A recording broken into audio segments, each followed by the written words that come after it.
Hello students, आज हम accountancy का 10वां लेक्चर लेकर आए हैं और आपका जो टॉपिक है वो है change in profit sharing ratio among the executing partner. यानी जो साझेदार फर्म के अंदर हैं उनके लाभ हानि अनुपात में क्या हुआ, परिवर्तन हुआ, चेंज होगा। ये ऐसा क्यों होता है, हमने पिछले चैप्टर में पढ़ा है। ये आपका चैप्टर नेक्स्ट चैप्टर है। इसमें क्या है कि जो पार्टनर थे वो एक फर्म के लाभ हानि को अपने पीएल रेशियो में बांट रहे थे। वो रेशियो कुछ भी हो सकता था। मान लो ए बी सी 3 पार्टनर हैं, उनका रेशियो था 3:1। फ्यूचर में क्या होगा कि हो सकता है इनमें से कोई पार्टनर ये बोल दे कि भाई हम आगे से लाभ हानि अनुपात में बदलाव चाहते हैं, या ये जो हमारा रेशियो है ये सही नहीं है। तो हो सकता है इनका 1:1 हो जाए या 4:3 हो जाए, जो भी है। यानी कि अब ये नहीं रहेगा। तो ये कौन सा रेशियो था इनका, ओल्ड रेशियो। अब न्यू रेशियो इनका क्या हो जाएगा, अलग बन जाएगा बच्चों। ओके, तो इसको बोलते हैं हम लाभ हानि अनुपात में चेंज। समझ गए? तो हम कहते हैं इसको कि जब साझेदार अपने वर्तमान लाभ हानि अनुपात में क्या करना चाहते हैं, बदलाव करना चाहते हैं, तो हमारा उसको हम बोलते हैं लाभ हानि अनुपात में बदलाव। किस कंडीशन में हो सकता है, ये क्या कारण हो सकते हैं? जब यही साझेदार यानी ए बी सी जो हैं, यानी कि मैं आपको परिस्थिति बता रहा हूँ, सिचुएशन बता रहा हूँ, जिसके अंदर क्या हो जाएगा, आपका लाभ हानि अनुपात चेंज हो जाएगा। फर्स्ट कंडीशन है बच्चों, जब वर्तमान साझेदार यानी जो ये जो है ना इन प्रेजेंट जो पार्टनर हैं वो क्या चाहते हों, लाभ हानि अनुपात में क्या चाहते हों, चेंज चाहते हों, बदलाव चाहते हों। जब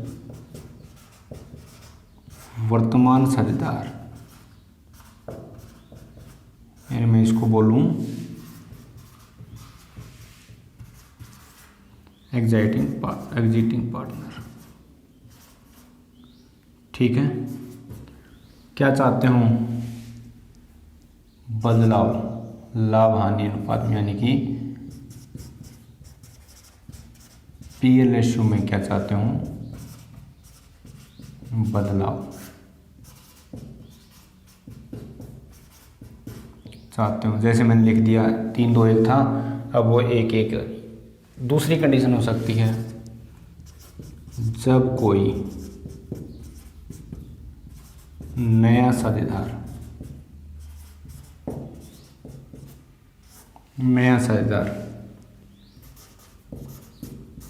फर्म में प्रवेश करता है। वैसे मैं थोड़ी सी इनके बारे में आपको इन्फॉर्मेशन दे देता हूँ। वैसे चैप्टर आपके आगे हैं, ये चैप्टर आगे हैं, वो है admission of new partner, retirement of partner, या फिर क्या हो जाए, डेथ ऑफ पार्टनर। ठीक है, तो ये तीनों कंडीशन इसके अंदर आप डाल देना। भाई कोई साझेदार नया आएगा, जैसे ए बी सी थे, वो अपने ईसवें अनुपात में बांट रहे थे, उन्होंने डी को शामिल कर लिया 1/4 यानी कि 1/4 शेयर के लिए। तो अब उनका हिस्सा क्या हो जाएगा, चेंज। तीसरा जो है वही है जब कोई साझेदार क्या कर लेता है,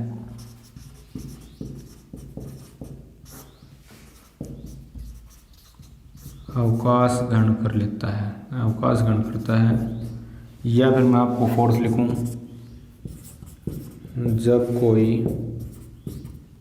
जब किसी साझेदार की मृत्यु हो जाती है, जब किसी साझेदार की मृत्यु हो जाती है।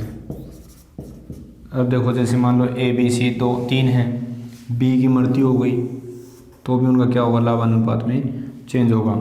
तो बच्चों इसके ये 4 हैं सिचुएशन जिसके अंदर ये जो पार्टनर हैं उनका लाभ अनुपात चेंज होगा, बदलाव होगा।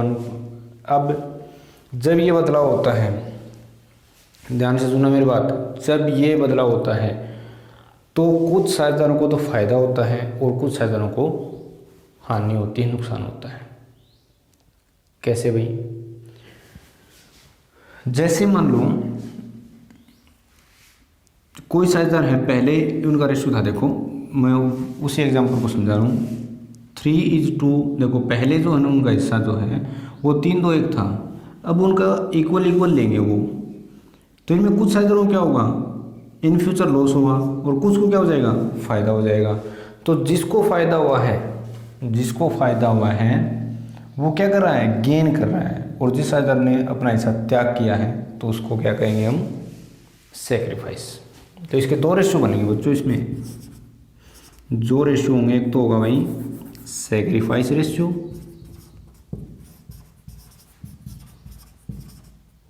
और एक होता है गेनिंग रेशियो। ठीक है। सेक्रीफाइस क्या होता है, वो हिस्सा जो साझेदार ने किसी दूसरे साझेदार के पक्ष में क्या कर दिया है, त्याग कर दिया है, अपना हिस्सा दे दिया उसको। तो इसका जो है ना वो होता है old ratio minus new ratio. ठीक है। अब इससे क्या होता है गेनिंग रेशियो में, गेनिंग रेशियो की डेफिनेशन लिख लेना आप, वो हिस्सा जो किसी साझेदार को प्राप्त हुआ है तो उसको हम देखो, या जिसे इसको फ़ायदा हुआ है, इसका होता है न्यू रेशियो माइनस में ओल्ड रेशियो। तो बच्चों मैंने ये इसके फॉर्मूले लिख दिए हैं, देखो क्या होता है इसमें। ओल्ड रेशियो मैंने पहले क्यों लिया, क्योंकि ओल्ड रेशियो इसका मतलब इसने क्या था, इसका पहले हिस्सा ज़्यादा था, अब इसका हिस्सा कम हो गया है, इसने सेक्रीफाइस कर दिया। कितना सेक्रीफाइस किया है उसके लिए हम क्या करते हैं, ओल्ड रेशियो में से न्यू रेशियो को माइनस कर देते हैं। गेनिंग रेशियो वो अब इसका हिस्सा क्या होगा, ज़्यादा होगा, ज़्यादा होगा, कितना ज़्यादा होगा उसके लिए मैंने न्यू रेशियो में से ओल्ड रेशियो क्या कर दिया, माइनस कर दिया। ठीक है। जैसे मान लो मैं आपको ये एग्जांपल के माध्यम से इसको समझाना चाहता हूँ। ABC का ओल्ड रेशियो कितना है, अब A को हम देखना चाहते हैं, A ने सेक्रीफाइस किया है, गेन किया है, तो A का जो हम क्या निकालते हैं, सेक्रीफाइस का फॉर्मूला लगाते हैं ना, तो जो चीज़ प्लस में आती हो तो सेक्रीफाइस होगी। देखो जैसे इसमें ओल्ड रेशियो इसका है 3/6, समझ गए ना। देखो बच्चों इसका 3/6 है। न्यू रेशियो इसका कितना है, 1/3। क्या करेंगे, इसका एलसीएम लेंगे, इसका एलसीएम कितना आ गया, 6 आ गया।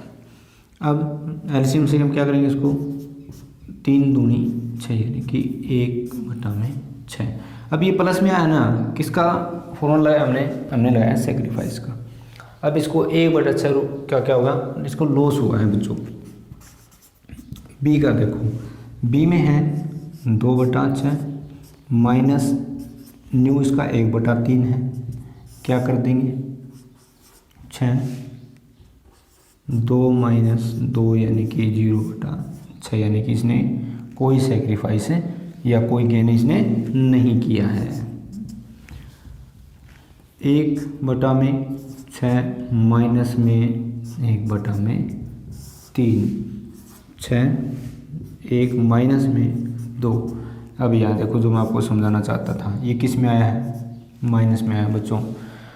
तो हम सेक्रीफाइस का फॉर्मूला जब लगाते हैं, प्लस में आए वो तो सेक्रीफाइस है, और उसके ऑपोजिट आए ना वो क्या है, गेन है। तो इसने ये क्या किया है, गेन किया इतना। ठीक है, ये मैंने आपको सेक्रीफाइस फॉर्मूले के हिसाब से समझा दिया। अब इसी को मैं अगर गेन लेके चलूँ, इसी को अगर मैं गेन लेके चलता हूँ तो क्या होगा आपका, इसी को अगर गेन लेके चलता हूँ मैं, तो देखो गेन का क्या फॉर्मूला होता है, न्यू रेशियो। न्यू रेशियो का कितना है 1/3 माइनस में इसका ओल्ड रेशियो कितना है 3/6। कौन सा लगा रहे हैं हम, गेन लगा रहे हैं अब की बार। 6 2 माइनस 3 नहीं 3 ना, हाँ जी 3, तो माइनस का 1/6 आया है, इसका 1/3 और 2/6, 6 एलसीएम आ गया इसका, 2 माइनस यानी कि इसका तो कितना आना है, 0 आना है, इसका है 1/3 1/6, न्यू माइनस में ओल्ड, तो कितना होगा 6, 2 माइनस में 1। यहाँ देखो इसका ये प्लस में कौन सा आया है, प्लस में आया है, वो जो हम फॉर्मूला लगा रहे हैं ना वो बनेगा, ये इसका गेन बन जाएगा, क्या हो जाएगा ये गेन, यानी ये प्राप्त कर रहा है इस चेंज के कारण, इस चेंज के कारण क्या कर रहा है, ये सी को तो फायदा हो गया और ए को हुआ है लॉस, ए को क्या हुआ है, लॉस हुआ है, इसका हिस्सा आगे भविष्य में कम रहेगा, इसलिए ये सेक्रीफाइस होगा, ये गेन करेगा। दोनों में उत्तर बच्चों सेम आया ना भाई, एक ने क्या किया है, इसका इसमें उसमें भी ये गेन कर रहा था, ये सेक्रीफाइस कर रहा था, वही इसके अंदर है। अब इसका जो क्या होता है, 2 रेशियो निकल के हमारे सामने आए हैं, सेक्रीफाइस रेशियो, गेन रेशियो। तो आप जो है ना इसको एक एग्जांपल के माध्यम से समझेंगे हम।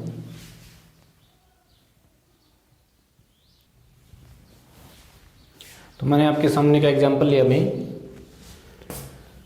क्या कहता है कि ABC 3 पार्टनर हैं एक फर्म में, उन्होंने उनका जो पहले रहा जो प्रॉफिट शेयरिंग रेशियो था ना वो था 3:2:1, यानी कि ये क्या होगा आपका ओल्ड रेशियो होगा। कौन सा रेशियो हो गया ये, ओल्ड रेशियो। अब 2:1 ये कौन सा है, उन्होंने इन फ्यूचर ये निर्णय ले लिया कि हम अपने लाभ आने को अब इस अनुपात में बांटेंगे, ये आपका हो गया न्यू रेशियो। आपको कैलकुलेट क्या करना है कि सेक्रीफाइस कौन कर रहा है और गेन कौन कर रहा है, ठीक है। तो हम पहले क्या कर लेंगे, ए का निकाल लेंगे। हम फॉर्मूला कौन सा भी लगा दो चाहे आपको पता है, जो सेक्रीफाइस का फॉर्मूला आप लगा देते हैं कि सेक्रीफाइस का जो फॉर्मूला होता है, यहाँ लिख देता हूँ मैं, सेक्रीफाइस रेशियो का फॉर्मूला ओल्ड रेशियो माइनस में न्यू रेशियो। अब इसमें जो प्लस में आएगा ना इस फॉर्मूले के अनुसार वो तो करेगा सेक्रीफाइस, और उसके अलावा जो माइनस में आएगा वो करेगा गेन। तो ए का जो ओल्ड रेशियो हो कितना है 3, 5 और 1 6, माइनस में 2 2 4 और 1 5, यानी कि 2/5। क्या करते हैं हम इसका एलसीएम लेते हैं, एलसीएम लेने के बाद में इसको डिवाइड करते हैं इससे और इसके साथ मल्टीप्लाई करते हैं, यानी कि 15 माइनस में 12, यानी कि ये तो कितना आ गया 15 माइनस में 12, यानी कि 3/30। इसको हम कह सकते हैं 1/10 कह सकते हैं ना कट करने के बाद। अब देखो बी का क्या है, बी का पहला जो रेशियो है वो 2/6 है, अब की बार 2/5 है, कितना आ गया 30 एलसीएम आ गया। और ये देखो 10 में से 12 गया, ये बचेगा माइनस का आपका, है ना, माइनस का 2/30। तो ये क्या करेगा, ये करेगा तो गेन, ओके। ये सेक्रीफाइस कर ही ना है। सी का देखो पहले इसका 1/6 था, इसने अब हो गया इसका 1/5, क्या कहें हम 30, और उसके बाद करेंगे तो 5 और माइनस में 6, यानी कि ये भी माइनस का 1/30 आपका आ जाएगा। सॉरी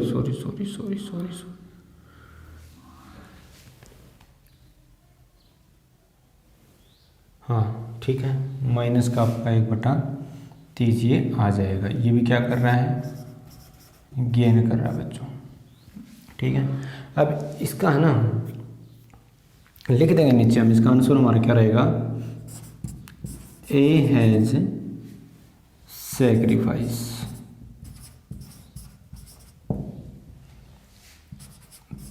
ये लिख दो 110 लिख दो, कोई दिक्कत नहीं है, एंड बी हैज़ गेन अब यहाँ माइनस लगाने की आवश्यकता नहीं भाई, गेन लिख दिया तो ध्यान रखना, gain and C has gain share. ठीक है, ये इसमें आपका ये आंसर आ गया। छोटा सा था समझाने के लिए। इसका ये रहेगा रीजन भाई कि भाई ये जो ना इन फ्यूचर अब इसको 1/10 जो शेयर है ना वो कम मिलेगा भविष्य के लाभों में। इसने अपना हिस्सा त्याग कर दिया इन दोनों पक्ष में। एक थोड़ा सा मैं इसका और बता देता हूँ कि आपका सैक्रिफाइस और गेनिंग रेशियो क्या होना चाहिए, दोनों इक्वल होने चाहिए। अब देखो इसका हिस्सा कितना है, 3/10 कह सकते हो आप। अब ये बराबर किसके होना चाहिए, इन दोनों के होना चाहिए, इन दोनों के बराबर ये होना चाहिए। देखते हैं या नहीं है, तो यहाँ पे तो भाई ये है भाई, ये तो है, तो आपका क्वेश्चन क्या है, सही है। Okay, thank you. आज हम इतना ही करेंगे इसका।